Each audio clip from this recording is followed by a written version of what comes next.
Tila pumalag ang POC sa nagiging atake ng Thailand sa gaganaping SEA Games. Ayon sa kanila, masyadong personal na umano ang ginagawa ng organizing committee.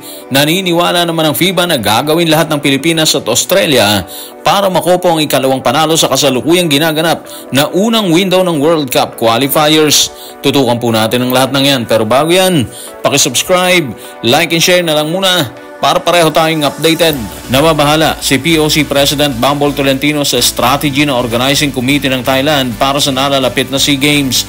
Ayon sa kanya, sobrang personal na ang lahat, kasabay ng paalala tungkol sa magiging hatol or judging sa bawat bakbakan. Narito ang kanyang pahayag. Tutukan natin si POC President Bumble Tolentino sa report ni Ruben Terrado sa Spain. Ang akala nila basketball lang. Marami pang nandyan. Of course, weightlifting, hahakot ng marami yan. Kahit ginawan pa ng paraan na wala yung ibang sports. Pati yung ibang weight categories, kanya-kanyang paraan. Sabi ko nga, it is too personal na. Ang ingatan lang natin yung judging. Wag naman, pero all the rest, knockout kung knockout, tumba kung tumba. Yan ang Pilipino, hindi magpapatalo yan. Tindi nung Thailand talaga, no? Isipin mo gumagawa talaga sila ng rule para maiwasan na matalo sila. Yun ang tingin natin dito mga ka-playoffs. Gusto talaga nila na manalo sa mga major sports categories katulad ng basketball. At ayon kay POC President Bumble Tolentino, masyadong personal yung atake ng Thailand sa gaganaping SEA Games. Personal kasi nga kinatay-katay nila ang ilang sports event. Inalis yung iba.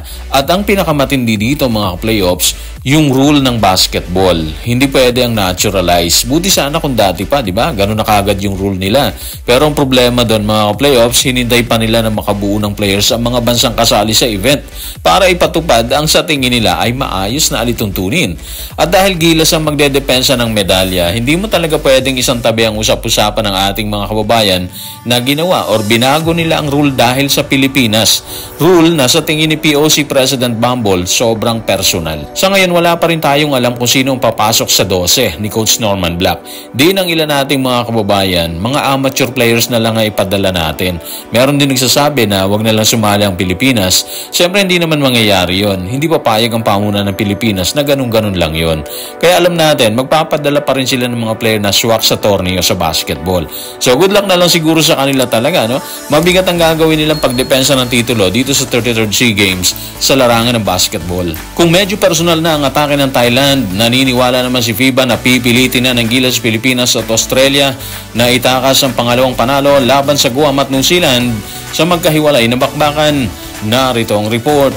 Tutukan natin si FIBA sa FIBA.basketball. Kasalukuyang nasa tuktok ng pool ang Gilas Pilipinas matapos ang kanilang 87-46 na pagkapanalo kontra Guam sa Calvo Fieldhouse at tiyak na susubukan nilang ulitin ito kapag hinarap nila ang debuting team sa Blue Eagle Gym sa Quezon City. Samantala, umaasa naman ang Boomers na makukuha ang mas komportableng panalo kapag makaharap nila ang New Zealand sa TSB Bank Arena sa Wellington matapos nilang umasa sa kabayanihan ni Davao Hiki para makatakas sa huli nilang bakbakan sa kanilang home court, 84-79. Obvious naman na gano'n ang gagawin ng Australia at ng Gilas Pilipinas mga playoffs. Pipilitin nila na makuha ang pangalawang panalo kalaban ng Guam at New Zealand, yung kaniga nilang kalaban dyan. Nakauna na sila, so malaki ang chance na makuha nila ang pangalawang panalo dahil dala-dala nila yung momentum. Sa panig ng Gilas Pilipinas, kapansin-pansin na humakot sila ng 61 rebounds kumpara sa 36 ng Guam. Hindi nakapagtataka yun actually, no? Ang nasisilip lang natin dito is yung naging ambag ni Justin Brownlee sa aspeto na yan, sa rebound, sa pagkuha ng bola.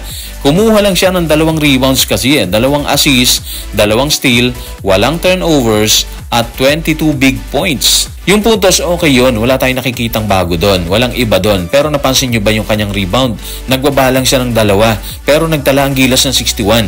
So, ibig sabihin nito mga playoffs, hindi siya nahirapan katulad dati na lahat ng aspeto, kailangan may ambag si Brownlee. Ngayon, ang nangyari kasi, napuna ni QMB yung dapat kukuhanin or gagawin ni Justin Brownlee. Para sa tingin natin, sinalo ni QMB yung dapat ay gagawin ni Justin. At ang resulta, hindi pagod, hindi hiningal, at magandang ikot ng bola. Siyempre, babalik tayo sa basic. Hindi ganun kabigat ang team ng Guam. Yan yung sinasabi ng ating mga kababayan. Kaya magandang abangan ang magiging performance talaga ng Gilas sa bakbakan nila ng New Zealand at Australia sa susunod na taon mga ka-playoffs. Dito natin kasi makikita yung pagbabago sa hanay ni Coach Tim Cone dahil sa palagay natin, kasama na nila si Kai Sotto sa panahon na yan. So guys, maraming salamat.